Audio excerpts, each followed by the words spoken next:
Paz do Senhor, irmãos, louvado seja o nome do Senhor Jesus.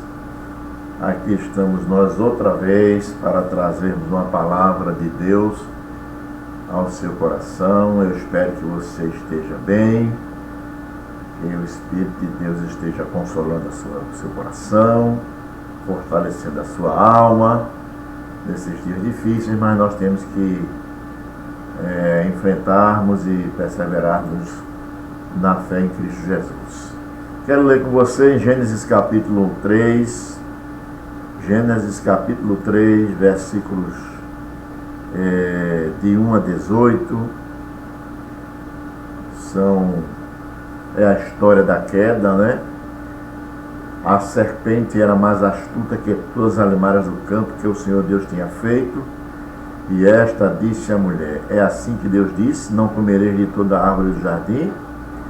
E disse a mulher à serpente: do fruto das árvores do jardim comeremos, mas do fruto da árvore que está no meio do jardim, disse Deus: não comereis dele, nem nele tocareis, para que não morrais. Então a serpente disse à mulher: certamente não morrereis, porque Deus sabe que no dia em que dele comerdes, se abrirão os vossos olhos e sereis como Deus, sabendo o bem e o mal. E vendo a mulher que aquela árvore era boa para se comer e agradável aos olhos, e árvore desejável para dar entendimento, tomou do seu fruto e comeu, e deu também a seu marido, e ele comeu com ela. Então foram abertos os olhos de ambos, e conheceram que estavam nus, e coseram folhas. Foram abertos os olhos de ambos, e conheceram que estavam nus, e coseram folhas de figueira, e fizeram para si aventais. E ouviram a voz do Senhor Deus, que passeava no jardim pela viração do dia, e escondeu-se Adão e sua mulher da presença do Senhor Deus entre as árvores do jardim. E chamou o Senhor Deus a Adão e disse-lhe: onde estás? E ele disse: ouvi a tua voz soar no jardim e temi, porque estava nu e escondi-me. E Deus disse: quem te mostrou que estavas nu? Comeste tu da árvore de que te ordenei que não comesses? Então disse Adão: a mulher que me deste por companheira, ela me deu da árvore e comi. E disse o Senhor Deus à mulher: por que fizeste isto? E disse a mulher: a serpente me enganou e eu comi. Então o Senhor Deus disse à serpente: porquanto fizeste isto, maldita serás mais do que toda a besta e mais que todos os animais do campo.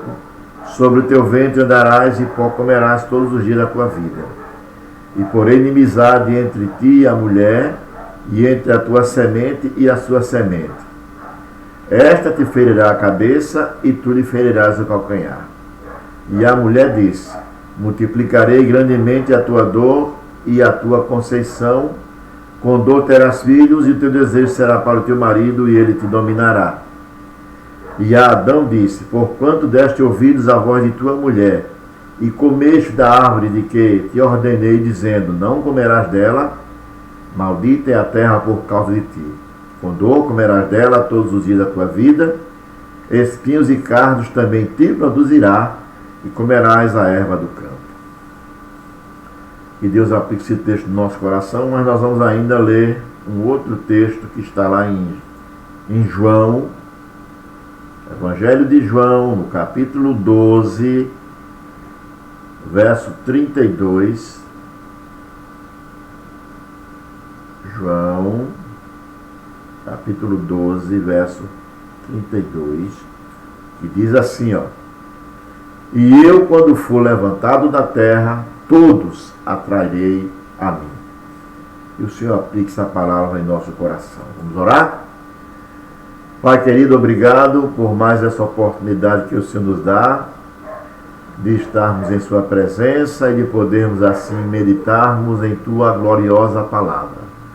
Rogamos a iluminação do teu Espírito e a ação do mesmo sobre nós, capacitando-nos a entendê-la e também nos ajudando a aplicá-la à nossa vida cotidiana. Fala conosco nesta noite, eu te oro em nome de Jesus.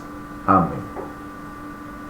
Meus amados irmãos, nessa noite eu quero trazer um tema, de como enfrentar as adversidades da vida.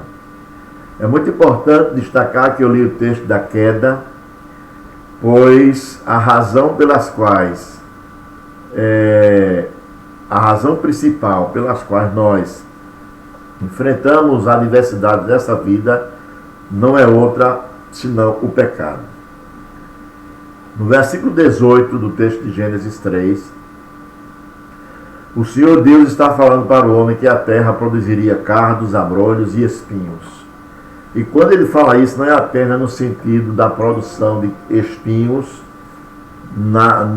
digamos assim, apenas de forma literal, mas também espinhos na vida, adversidades na vida, isso de forma social, psicológica e coisa dessa natureza.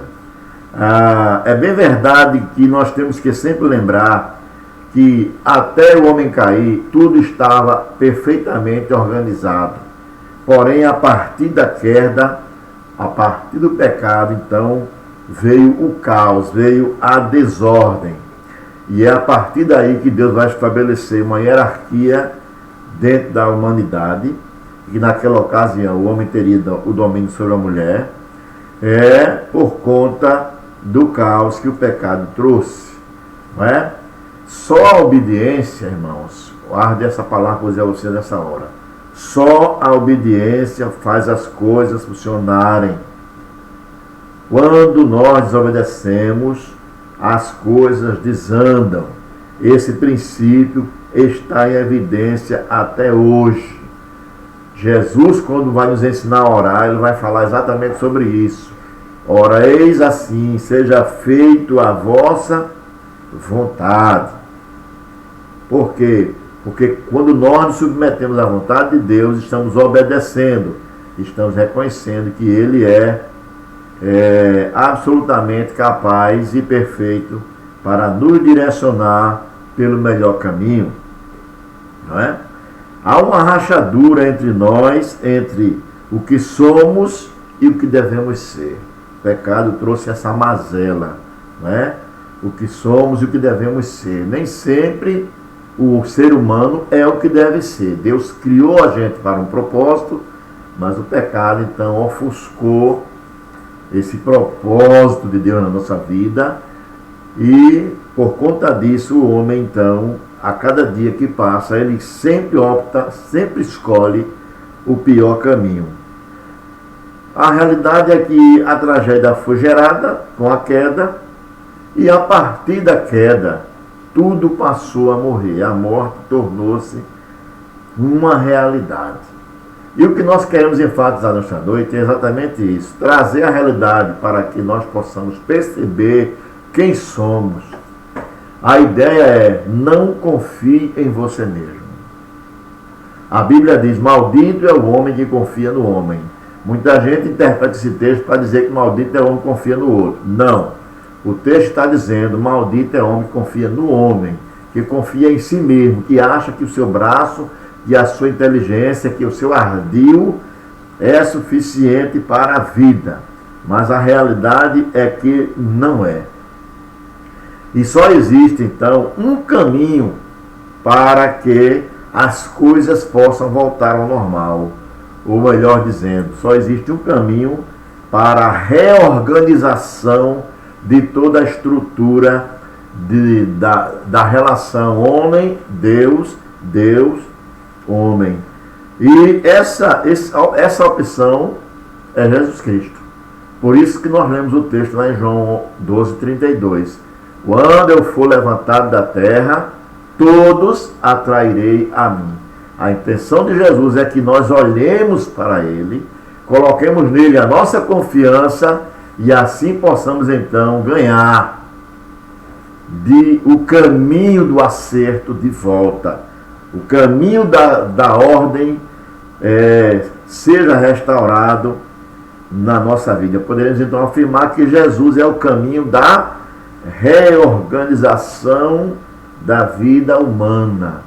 O ser humano precisa de cura, e para essa cura o único remédio é Jesus Cristo.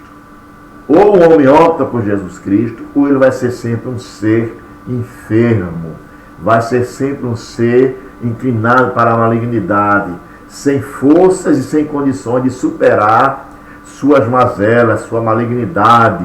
O homossexual jamais será liberto se ele não olhar para Cristo. A mulher adúltera jamais deixará de ser adúltera se ela não olhar para Cristo. O ladrão jamais deixará de ser ladrão se ele não olhar para Cristo. O pedófilo jamais deixará de ser pedófilo se ele não olhar para Cristo. Então a realidade é que a deformidade humana, ela é causada exatamente pelo pecado, e a única maneira do homem livrar-se, o único remédio do homem livrar-se da sua malignidade, da sua condição de pecado e perversidade, chama-se Jesus Cristo. Esse remédio não existe em farmácias, esse remédio não existe em hospitais, esse remédio não existe na política nacional, esse remédio não existe no esoterismo, nas simpatias, nos feitiços. Esse remédio não existe na religiosidade, não é o fato de participar de uma religião que o indivíduo vai conquistar, alcançar esse remédio. Esse remédio não existe no consultório de psicologia.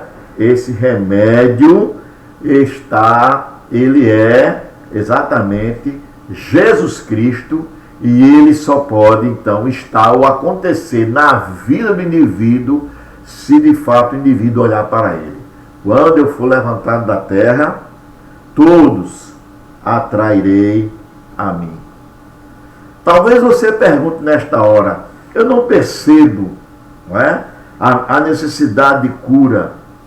Ora, normalmente, quando nós estamos vivendo um período de bonança, nós não percebemos.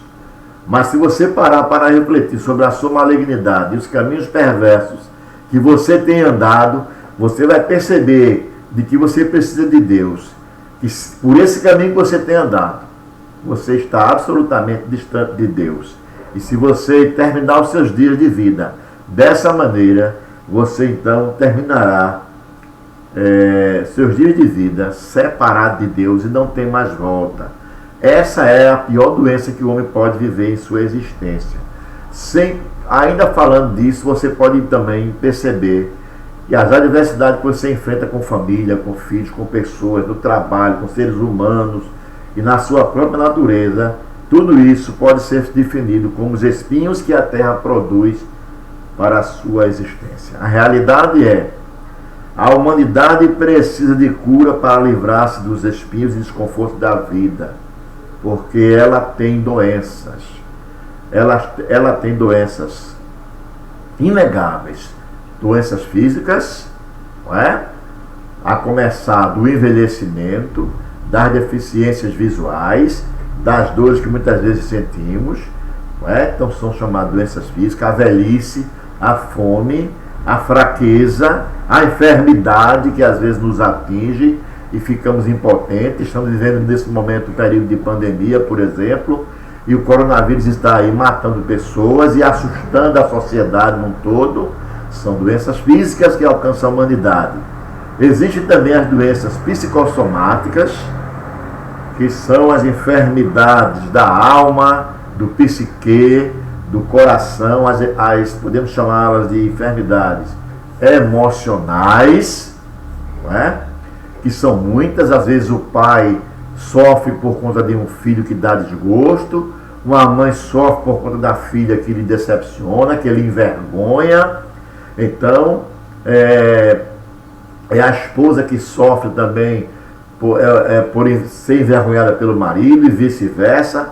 Então, as frustrações da vida, a dificuldade de alcançar os alvos definidos, tudo isso traz doenças psicossomáticas à humanidade. E aí vem os conflitos familiares, é outro tipo de doença, o desentendimento, pais contra filhos, filhos contra pais, divórcios, traições, São conflitos familiares das quais não se pode fugir, insegurança nas relações, marido e mulher, não é? Então, tudo isso são conflitos familiares. Depois vem a insatisfação da alma, não é? Nós percebemos, então, muitas vezes, um vazio no coração, uma alma sedenta, uma alma insatisfeita, que não se satisfaz com nada, buscamos algo, quando alcançamos, percebemos que não era aquilo que queríamos, que não é aquilo que nos satisfaz plenamente, porque a alma só vai se satisfazer exatamente com a presença de Deus. E ainda tem as frustrações religiosas, que hoje é muito comum no mundo, no Brasil, por exemplo, frustrações religiosas, profecias mentirosas, não é? Promessas de cura, de bênção, vou te dar chave, etc., dessa natureza.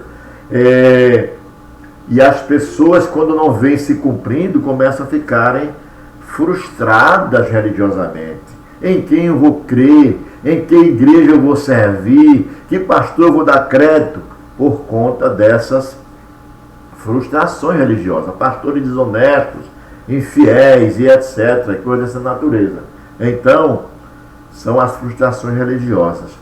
A desesperança que traz ao coração do homem. A realidade é, que opção nós temos?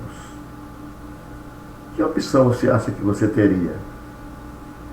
Deus nos deu a opção única. Deus nos deu a única opção. Olhar para Jesus. Lá em Isaías 45, verso 22, o Senhor falando, ele vai dizer assim: olhai para mim e sede salvo todos os confins da terra.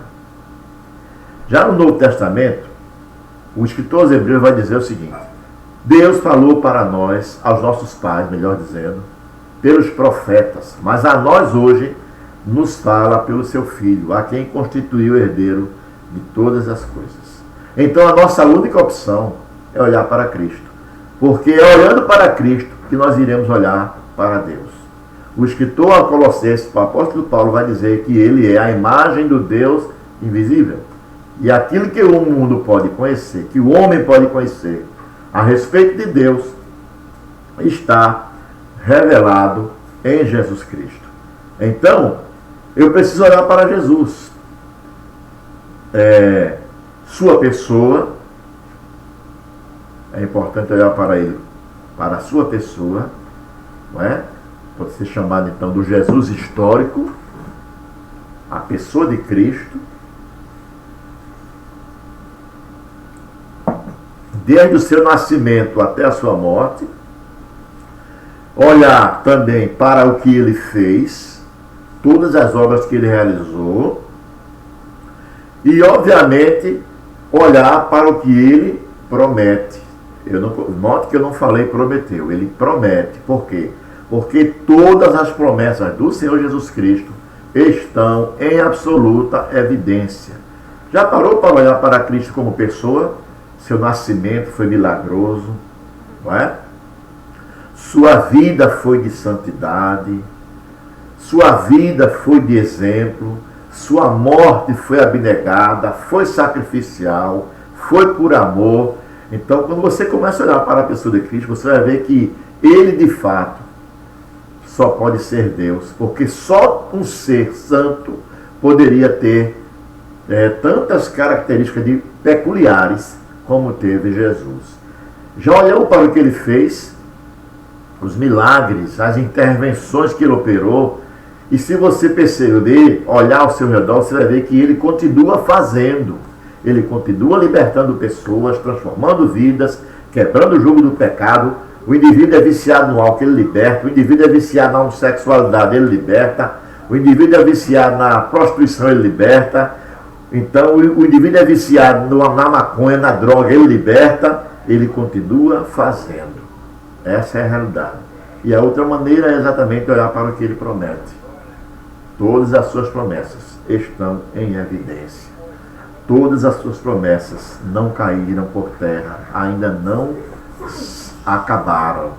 Estão em plena evidência e ela se estende a todo aquele que crê. Disse Jesus a Marta: se creres, verás a glória de Deus. Depois da vitória sobre a morte, que só pode ser conquistada por Cristo, então aí, meu amigo, os espinhos cessam. Não é? Eu diria que em Cristo duas coisas acontecem conosco. Por isso é importante olhar para Ele. Percebendo então a nossa malignidade e a nossa impotência, precisamos olhar para Cristo, porque duas coisas acontecem conosco. Não é? A primeira coisa que acontece conosco é a capacidade de suportar e superar os espinhos dessa vida. Por que eu posso afirmar isso? Ora, porque em Cristo eu tenho consolo, em Cristo eu tenho promessas, em Cristo eu tenho esperança. Note que eu estou enfatizando em Cristo, porque a ideia que eu quero passar para você nessa noite é exatamente essa. Não confie em você, não confie na sua habilidade, não confie na sua inteligência. Confie em Jesus Cristo. Louvado seja o nome do Senhor. A segunda coisa que acontece conosco, sabe o que é? É que também se encerra o vazio existencial. Nós nos tornamos a habitação do Espírito Santo. O vazio existencial que as pessoas buscam satisfazer pelo ter, pelo conquistar, e não conseguem, eles encerram, porque nós agora passamos a desfrutar da presença de Deus em nosso coração. Então, essa é uma razão fundamental para que nós tenhamos a nossa direção de olhar para Jesus. Duas coisas nós precisamos fazer para encerrar nossa reflexão de hoje. Duas coisas é necessário fazer para que isso que eu acabei de falar seja uma realidade na nossa vida. A primeira é pedir a cura para os espinhos, tanto os visíveis como os invisíveis. É importante que você busque a Deus. Todo aquele que invocar o nome do Senhor será salvo. Pedi e dá-se-vos-á. Esse é o caminho a ser trilhado. A segunda coisa que você tem que fazer, sabe qual é? Confessar a Jesus como Senhor e seu Salvador. Note que eu enfatizo essas duas coisas. Confessar a Jesus como Senhor e Salvador. Tem pessoas que só querem Jesus como Salvador e não querem Ele como Senhor. Não tem como harmonizar a fé em Cristo sem que Ele seja Senhor e Salvador, ou Salvador e Senhor. Ele tem que ser tanto Salvador quanto Senhor. Não é que você o tenha como amuleto. Não é um amuleto. Não é uma religiosidade. É ser de fato um servo, é ter de fato uma relação com Ele. Olhar para Ele exatamente lá na cruz, sempre lembrando do porquê Ele foi para lá. A razão pela qual Ele foi para lá foi os seus pecados. Concluo essa mensagem dizendo o seguinte: se quisermos ser curados de fato, sermos pessoas, seres humanos saudáveis, precisamos perceber a nossa carência e se entender que essa carência ela é consequência da queda. E aí, entendermos também que Deus nos ofertou o remédio. Devemos buscá-lo em Deus para a nossa saúde, tanto física quanto espiritual. E esse remédio é Jesus Cristo. Que Deus lhe abençoe nessa noite, que a graça de Deus lhe alcance. Vamos orar? Obrigado, Senhor, porque apesar de meu pecado, apesar da queda, das minhas deficiências, o Senhor me deu a opção de escolher Jesus Cristo para que Ele pudesse realizar o milagre da cura em minha vida. Ajude-me a viver esta cura ofertada pelo Senhor em Cristo. Por Tua graça, eu te oro em nome de Jesus. Amém.